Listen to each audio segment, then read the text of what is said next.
혹시 마지막으로 은행 지점에 직접 가보신 게 언제쯤이세요? 아마 기억도 잘 안 나실 거예요. 이젠 뭐 스마트폰 앱 하나로 송금, 결제, 투자까지 거의 다 되니까요. 근데 여기서 좀 이상한 점이 하나 있습니다. 암호화폐, 블록체인 기술이 이렇게까지 발전했는데 왜 우리는 아직 진짜 크립토 은행이라고 할 만한 걸 안 쓰고 있을까요? 바로 이 질문에서 오늘 이야기를 시작해보죠. 오늘 저희가 깊이 파고들 주제는 바로 크립토 네오뱅크의 진짜 구조입니다. 특히 디파이뱅크라는 새로운 모델이 기존 금융의 한계를 어떻게 넘어서려 하는지 그 핵심을 한번 제대로 분석해 보겠습니다. 바로 그 질문이 정말 핵심을 찌르고 있습니다. 사실 많은 분들이 네오뱅크가 그 답이 될 거라고 기대를 좀 했었죠. 네오뱅크, 분명 혁신적이었어요. 지점을 없애고 모든 걸 앱으로 옮겨서 금융을 훨씬 편하게 만들었잖아요. 네, 맞아요. 정말 편리해졌죠. 하지만 이건 뭐랄까? 비유하자면 낡은 자동차의 엔진은 그대로 둔 채 대시보드만 최신 터치스크린으로 바꾼 거랑 같아요. 아, 대시보드만 바꾼 낡은 자동차라. 비유가 재밌네요. 겉보기엔 정말 근사해졌지만 차의 본질적인 구조나 성능은 하나도 안 변한 거죠. 하지만 사용자 입장에서는 그 대시보드의 변화가 엄청 크게 느껴졌던 것도 사실이잖아요. 막 복잡한 절차 없이 터치 몇 번으로 대출이 되고 이걸 그냥 기술 래퍼, 그러니까 겉포장지라고만 보기엔 좀 박한 평가 아닐까요? 물론 그 경험의 혁신, 가치가 엄청나죠. 금융 접근성을 완전히 바꿔놨으니까요. 하지만 구조의 관점에서 보면 얘기가 좀 달라집니다. 우리가 네오뱅크에 100만 원을 예금하는 순간 그 돈은 더 이상 온전히 제 돈이 아니게 돼요. 네, 그게 무슨 말씀이세요? 은행의 대차대조표에는 그 돈이 부채, 즉 빚으로 기록되거든요.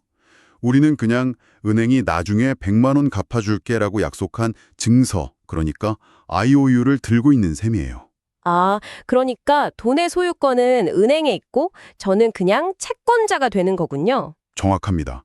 이게 지난 수백 년간 이어진 은행 시스템의 본질이고요. 네오뱅크는 이 구조를 단 1mm도 바꾸지 못했습니다. 그렇군요. 소유권 문제가 핵심이었네요. 내 돈이 사실은 내 돈이 아니다. 그럼 암호화폐 쪽으로 한번 가보죠. 현재 크립토은행에 가장 가깝다고 하는 건 역시 중앙화 거래소, CX들이잖아요. 네, 그렇죠. 법정 화폐를 코인으로 바꾸고 또 코인을 현금화하는 관문 역할을 거의 독점하고 있으니까요. 외형상으로는 정말 은행처럼 보여요. 맞습니다. 하지만 CX의 한계는 수탁이라는 단어 하나로 딱 요약이 됩니다. 수탁이요? 네, CX는 우리 자산을 대신 맡아주는 디지털 금고 아니면 주차 대행원 같은 존재예요. 아, 주차 대행원이요? 키를 맡기는. 네, 바로 그거죠. 내가 차 키를 맡기면 안전하게 보관했다 돌려줄 거라고 믿는 거죠. 하지만 키는 그들이 쥐고 있습니다. 언제든 내 차를 마음대로 할 수 있다는 뜻이죠. FTX 사태가 바로 그 주차 대행원이 고객 차를 담보로 대출받고 맘대로 몰고 나가 사고를 내면 어떻게 되는지를 아주 똑똑히 보여줬잖아요. 와, 듣고 보니 아찔하네요. 결국 내 자산의 통제권이 나한테 없는 거군요. 그럼 결제 같은 은행 기능은 어떻게 하는 건가요? CX 앱으로 결제하는 서비스도 있잖아요. 그 이면을 들여다보면요. 결국 비자, 마스터카드 같은 기존 카드망이나 은행 시스템에 기생하는 구조입니다. 블록체인 위에서 직접 결제가 일어나는 게 아니고요. CEX가 우리 자산을 팔아서 생긴 돈으로 기존 금융망의 수수료를 내고 대신 처리해 주는 거죠. 아, 중간에 다리가 하나 더 있는 거군요. 네, 이건 투명성, 조합성, 사용자 주권, 이런 디파이의 핵심 가치와는 완전히 정반대의 길을 가는 겁니다. 정리가 좀 되네요. 네오뱅크는 구조를 못 바꾼 혁신, CX는 기존 금융에 기생하는 반쪽짜리 혁신.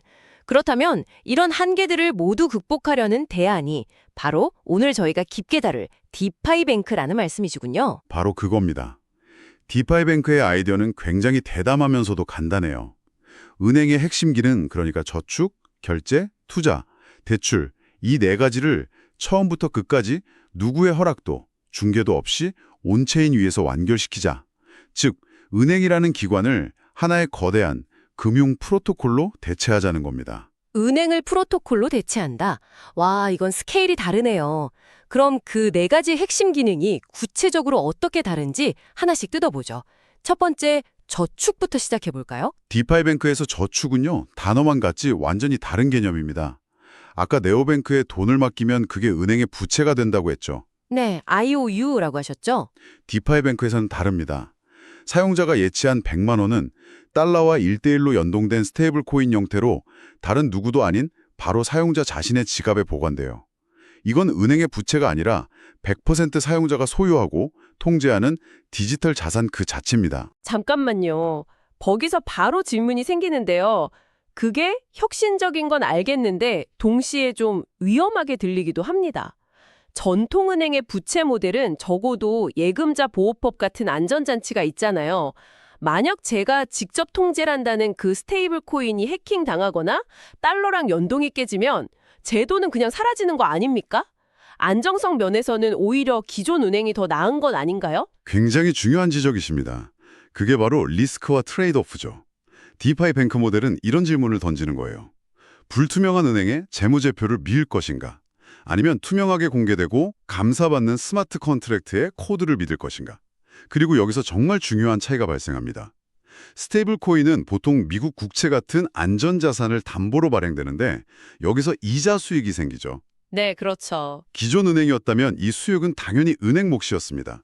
하지만 디파이 뱅크 모델에서는요, 이 수익이 중간 마진 없이 100% 사용자에게 직접 돌아갑니다. 아, 그러니까 은행의 비즈니스 모델 자체가 완전히 뒤바뀌는 거군요.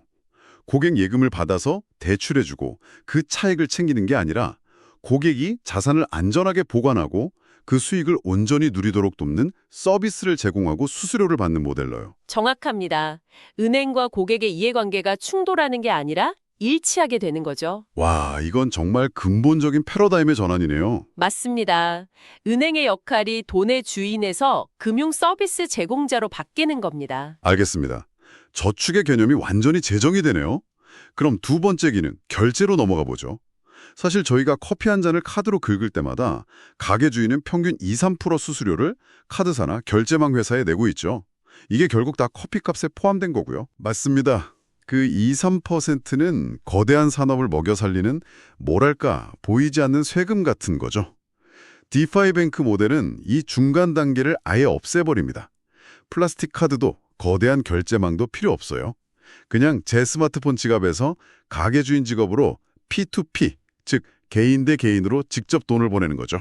중간 업체를 싹 제거해서 비용을 극적으로 낮춘다. 굉장히 직관적이네요. 이게 마치 우체국, 분류센터, 집배원을 거치지 않고 그냥 옆집에 가서 직접 편지를 건네주는 것과 같아요. 수수료는 블록체인 가스비 수준으로 뚝 떨어지게 되죠. 네네. 그리고 여기서 한 걸음 더 나아가면 정말 재밌는 경제 모델이 가능해져요. 아까 저축 파트에서 스테이블 코인 자체에서 이자가 나온다고 했잖아요. 아, 네, 기억납니다. 상상해보세요. 이자가 붙는 스테이블 코인으로 물건값을 결제하는 겁니다. 그럼 가게 주인은 물건을 팔았을 뿐인데 받은 돈이 그 순간부터 자기 지갑 안에서 저절로 불어나는 경험을 하게 되는 거죠. 와, 그건 정말 생각지도 못한 발상이네요. 결제 자체가 투자가 되는 셈이니까요. 그렇죠.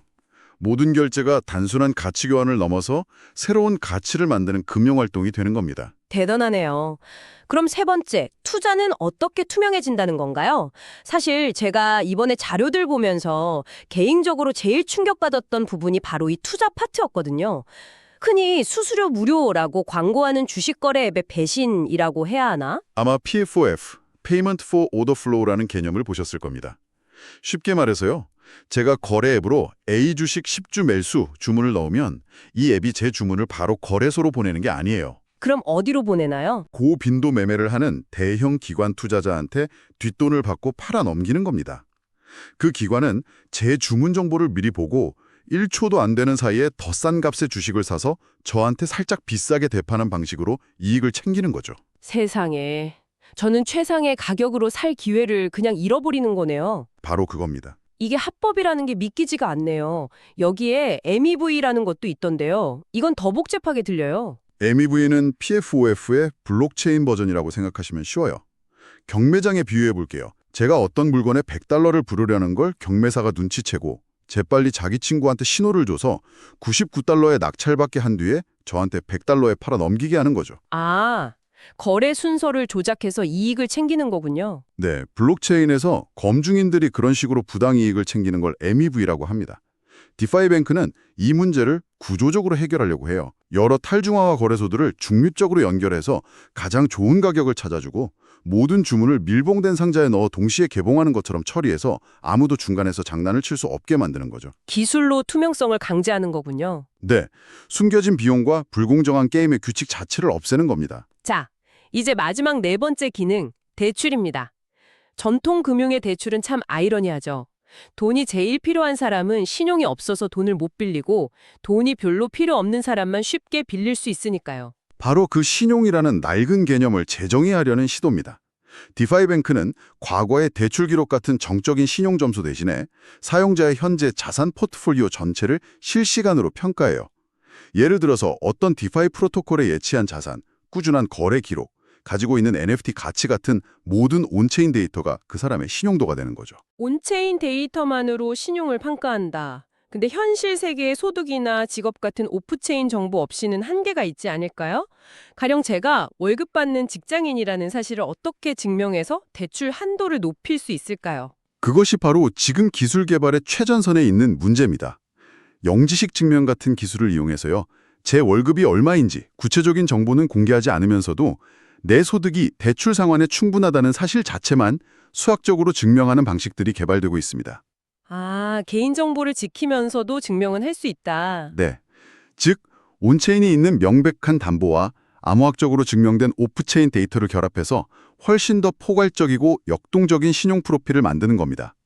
이건 기존 금융 시스템에서 소외됐던 프리랜서, 1인 사업가, 이민자 같은 수많은 사람들을 금융 시스템 안으로 끌어들일 수 있는 엄청난 잠재력을 가지고 있어요. 저축, 결제, 투자, 대출까지 네 가지 기능을 다 들어보니까요. 각각이 별개 서비스가 아니라 서로 톱니바퀴처럼 맞물려서 돌아가는 하나의 거대한 유기체 같다는 느낌이 드네요. 정확히 보셨습니다. 이자 나오는 자산으로 결제하고 그 활동 기록이 신용이 되고 또 투명한 시스템에서 투자를 하고 그렇기 때문에 디파이뱅크는 단순히 더 나은 금융 앱이 아닙니다. 이건 은행의 역할을 근본적으로 바꾸려는 시도예요. 돈을 중앙에서 통제하고 소유하는 기관에서 사용자들이 만들어내는 금융 흐름을 가장 효율적으로 연결하고 중개하는 프로토콜로 은행의 본질 자체를 바꾸려는 거죠. 만약 이 모델이 성공적으로 확장될 수만 있다면 우리는 역사상 처음으로 진짜 크립토 네이티브 은행을 경험하게 될 겁니다. 했다면 이제는 은행이라는 개념 자체를 디지털 네이티브 방식으로 어떻게 다시 설계할까라는 훨씬 더 근본적인 질문으로 넘어가는 것 같습니다. 여러분은 어떻게 생각하시나요? 오늘 저희가 깊이 살펴본 이 디파이뱅크 모델은 과연 일부 기술자들의 이상적인 실험에 그치게 될까요? 아니면 우리가 피할 수 없는 금융의 다음 진화 단계가 될까요? 시청해주셔서 감사합니다.